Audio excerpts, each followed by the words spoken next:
Imagine this. You finally buy your dream apartment after years of sacrifice. You decorate it with your own 2 hands, invite everyone you love, and when the big day comes, the doorbell never rings. Not once. Because every single person you invited, your parents, your cousins, even your best friend, chose to go to your brother's party instead. That was my reality. But what happened next? Let's just say, they'll never ignore me again. If you've ever felt invisible in your own family, or wished you could turn pain into power, hit that like button, subscribe, and get ready, because this is not just a story about betrayal. It's about revenge, justice, and finally taking back the respect I was denied. My name is Emily, and if you asked anyone in my family to describe me, they'd probably say I'm the quiet, responsible one. The one who has it together.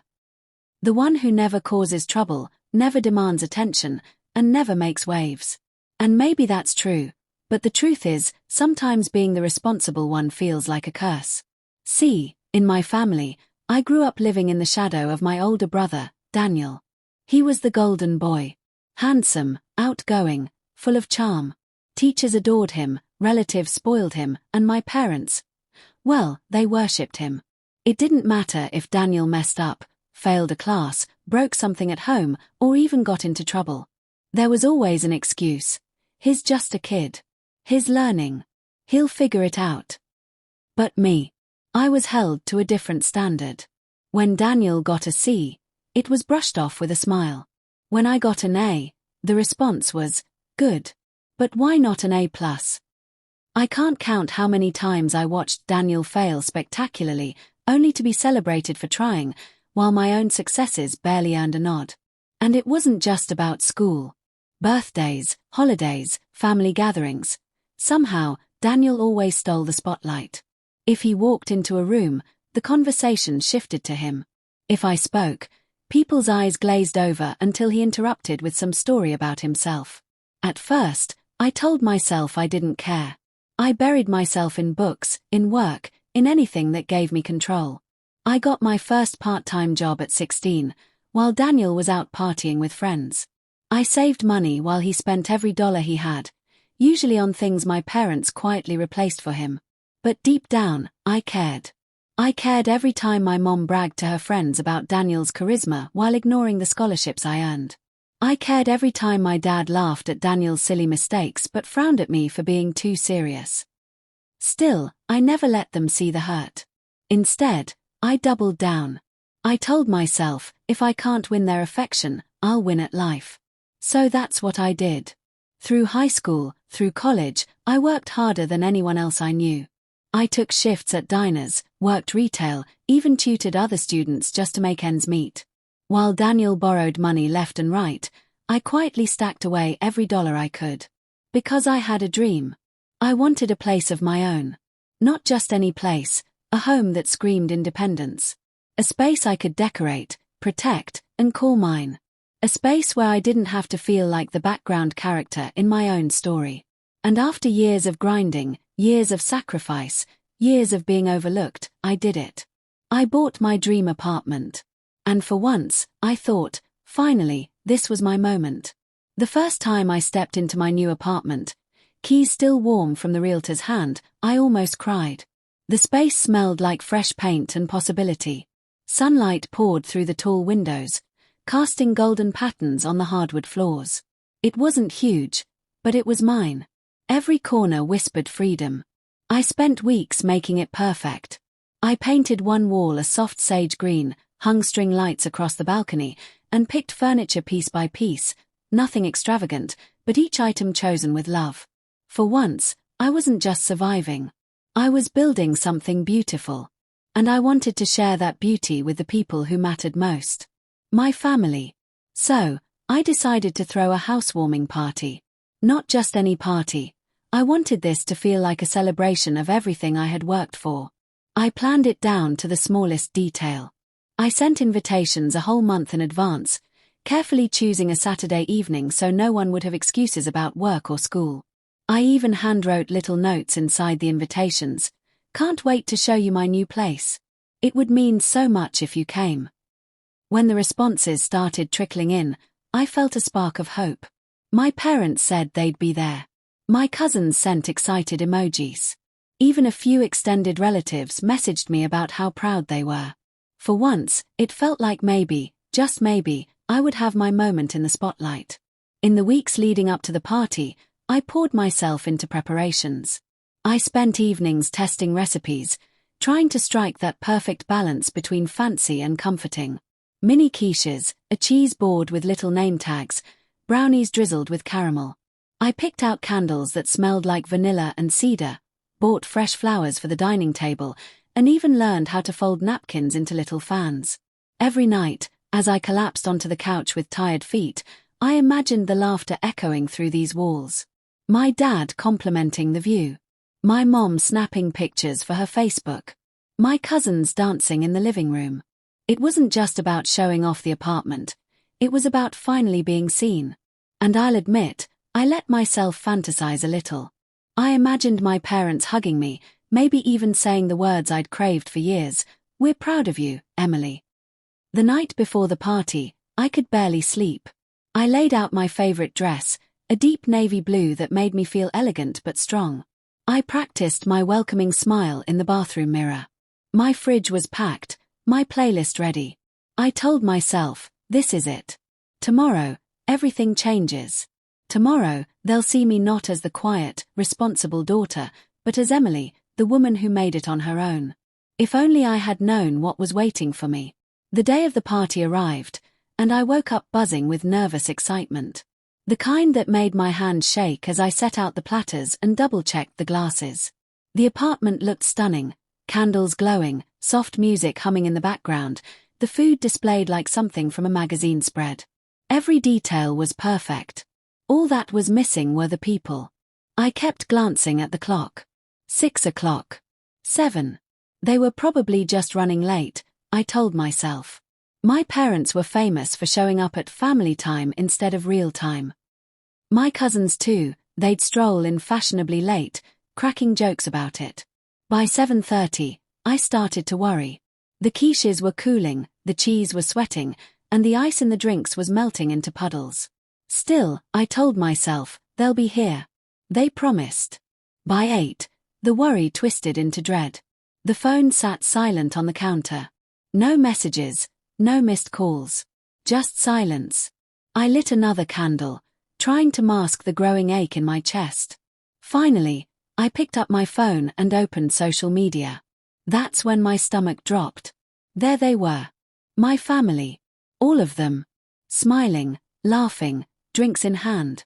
But not in my apartment. In Daniel's. Post after post, story after story, filled my feed. My parents clinking glasses with Daniel, my cousins taking selfies in his living room, my aunt posting a video of Daniel giving a toast about his fresh start in life. That's when it hit me. Daniel had thrown a housewarming party too. On the exact same night. The exact same time. And everyone, every single one of them, chose him. I stared at the screen, my heart pounding so hard it hurt. My hands trembled as I scrolled. My own mother, who had hugged me just days before and said, "Can't wait to see your place, sweetheart," was in the background of Daniel's video, laughing like she didn't have a care in the world. The room around me felt suddenly hollow. The music, once cheerful, sounded mocking. The food on the table looked ridiculous, overprepared and untouched. The fairy lights glowed against an empty room. Tears stung my eyes, but I didn't cry. I just sat there, frozen, whispering the same words over and over. Of course they did. It wasn't just about the party. It was years, decades, of being overlooked, dismissed, forgotten. This was the culmination of every Christmas where Daniel got the big present while I got socks. Every birthday where my gift was shoved aside so people could watch him blow out his candles. Every achievement of mine, brushed off while his failures were excused. And now, on what should have been one of the happiest nights of my life, I was alone. My chest tightened, and for the first time in a long time, I let the truth sink in. I had never really mattered to them. That night, I didn't sleep. I couldn't. I just sat there in the dim light of my apartment, staring at the untouched plates of food. The brownies had hardened on the edges, the cheese had collapsed into greasy piles, and the candles had burned down to wax puddles. It looked like a party had happened, but the only thing that had actually filled the room was silence. I kept hearing phantom echoes, as if the laughter from Daniel's party had somehow traveled through the walls and into mine. Every time I closed my eyes, I saw their smiling faces on those social media posts. My parents raising their glasses, my cousins dancing, my brother soaking up every ounce of attention that I had craved for myself. And the question that haunted me was simple. Why him? Why always him? The answer, of course, was one I'd known for years. Daniel was the favorite. No matter how much I achieved, how hard I worked, or how much I sacrificed, I was never going to outshine the golden child. But knowing it didn't make it hurt less. At 3 a.m, I was still sitting on the couch, the dress I had worn wrinkled and uncomfortable, mascara smudged on my cheeks. The city skyline blinked at me through the balcony doors, indifferent to my heartbreak. That's when something inside me cracked. For years, I had swallowed my pain. I had smiled through the dismissals, shrugged off the favoritism, and told myself to be the bigger person. But that night, as I sat in an apartment that should have been filled with love but instead felt like a tomb, I realized something important. I was done. Done waiting for their validation. Done being the reliable, invisible daughter.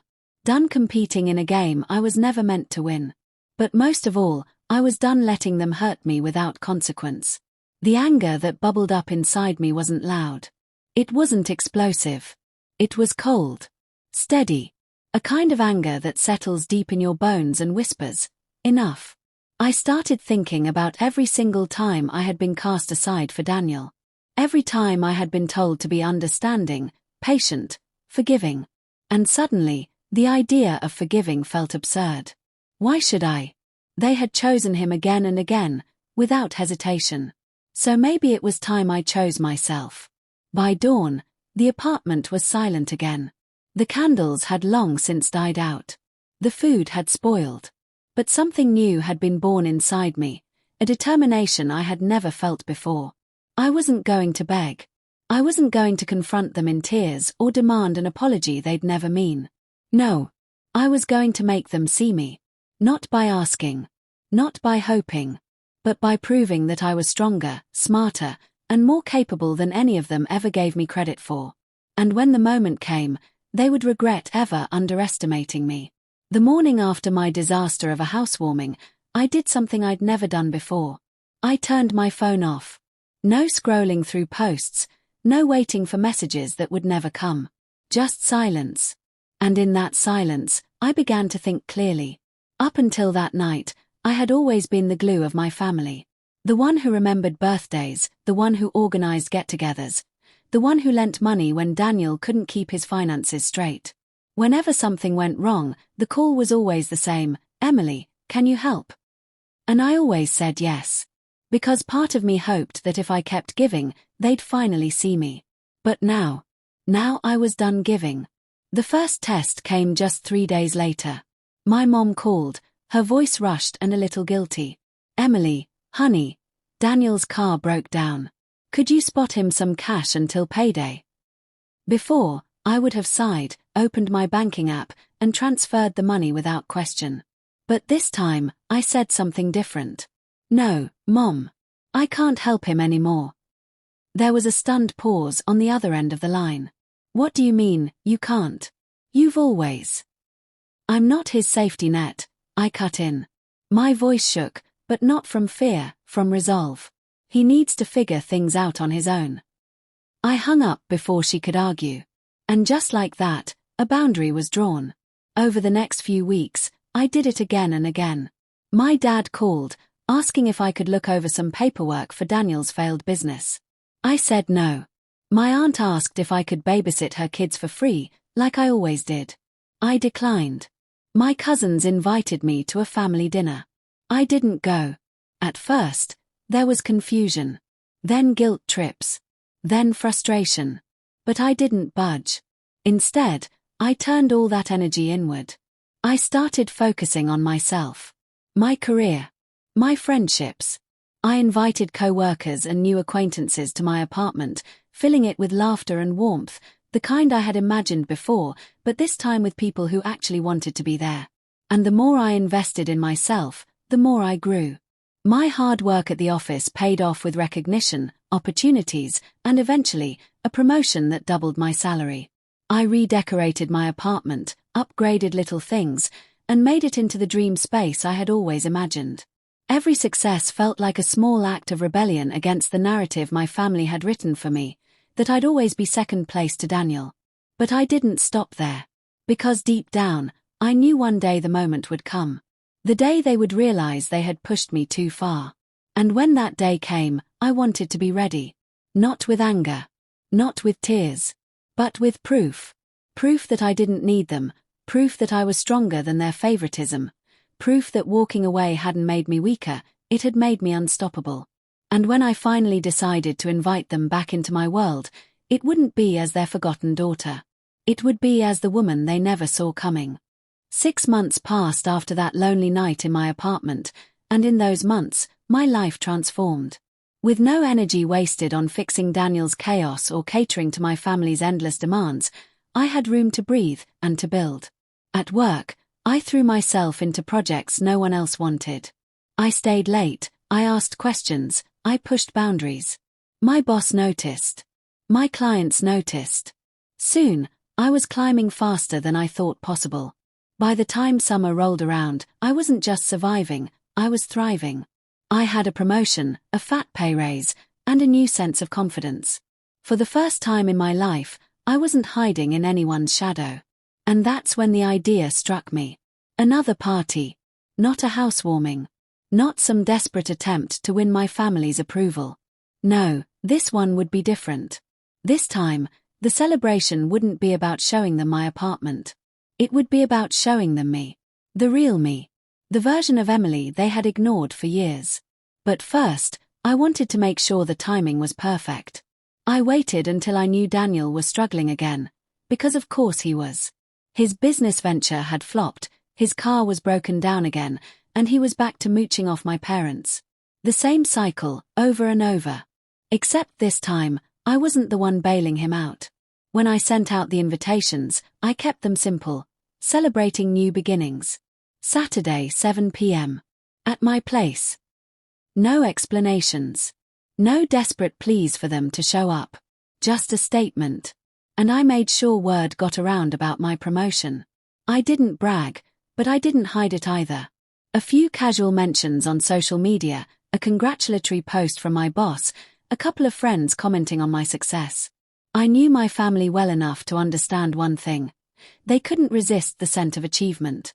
In the weeks leading up to the party, I prepared, not out of fear this time, but out of power. My apartment gleamed with upgrades. New art on the walls, polished furniture, an even better spread of food and drinks. This wasn't about impressing them, it was about showcasing the life I had built, with or without them. And deep down, I was ready for the moment I'd been waiting for. The confrontation. Because I wasn't going to let them walk into my home and pretend the first party never happened. I wasn't going to let their betrayal slide under the rug. This time, I would hold the mirror up. I practiced the words in my head. Not angry, not desperate, calm, steady, undeniable. The kind of words that cut deeper than shouting ever could. As the night of the celebration approached, I felt no nerves. Only anticipation. For years, I had been waiting for my family to finally see me. But now, I didn't need their approval. I was going to make sure they remembered me, whether they wanted to or not. The night of my second party, the atmosphere felt completely different. Gone was the nervous girl checking her phone for RSVPs. I knew they would come this time, because suddenly, I was worth showing up for. And I was right. At exactly 7 o'clock, the doorbell rang. First my parents, dressed as if they were attending some gala. Then my cousins, arms full of wine bottles and desserts. Even Daniel showed up, swaggering like the king of the night, though the forced smile on his face told me he hated that this time it wasn't about him. As they walked in, I saw their eyes dart around my apartment. The polished furniture. The stunning view from the balcony. The carefully arranged dishes on the table. They weren't just impressed, they were shocked. Daniel muttered under his breath, "Didn't think you could afford all this." I smiled. Hard work pays off. You should try it sometime. The party flowed easily at first, small talk, laughter, the clinking of glasses. But beneath the surface, I could feel it, the unspoken tension. Everyone remembered what they had done. No one dared mention it. Until I did. I stood up with my glass in hand, my voice steady but carrying through the room. I just want to thank you all for being here tonight. It means a lot. I paused, letting the silence stretch. Especially since, the last time I invited you, no one came. The air thickened instantly. Faces froze. My mom's smile faltered. My dad shifted uncomfortably. Daniel stared at the floor. I continued. That night, I sat here in this very room, alone. I had cooked, decorated, prepared everything, but not one of you showed up. You all went to Daniel's party instead. And I want you to know, I noticed. I will never forget how that felt. A pin could have dropped. My mom whispered, Emily, we didn't realize. Daniel stammered, it wasn't like that. But I raised a hand and stopped them. Calm, firm, powerful. Don't worry, I said, my voice cutting through the silence. Because that night taught me something important. I don't need anyone's approval to build the life I want. The people who matter show up. The people who don't, I stopped waiting for them. And with that, I raised my glass higher. So tonight isn't about the past. It's about celebrating the fact that I finally chose myself. The toast hung in the air, undeniable. And for the first time in my life, I watched their faces, not mine, turn red with shame. As the night wound down and my family slowly trickled out of my apartment, I could feel the weight shift. For once, I wasn't the forgotten one. I wasn't the backup plan or the invisible sibling. I was the host. The success. The woman who stood tall, not because they finally gave me validation, but because I stopped needing it. When the last door closed behind them, I poured myself one final glass of wine and stepped onto my balcony. The city lights stretched endlessly, glowing like a reminder of everything I had built on my own. And you know what? It felt good. Not just good, liberating. Because the truth is, rejection hurts. Betrayal cuts deep. But sometimes, those very wounds are what push us to grow stronger than we ever imagined. That first lonely night in my apartment had nearly broken me, but it also rebuilt me. I learned that family isn't always defined by blood.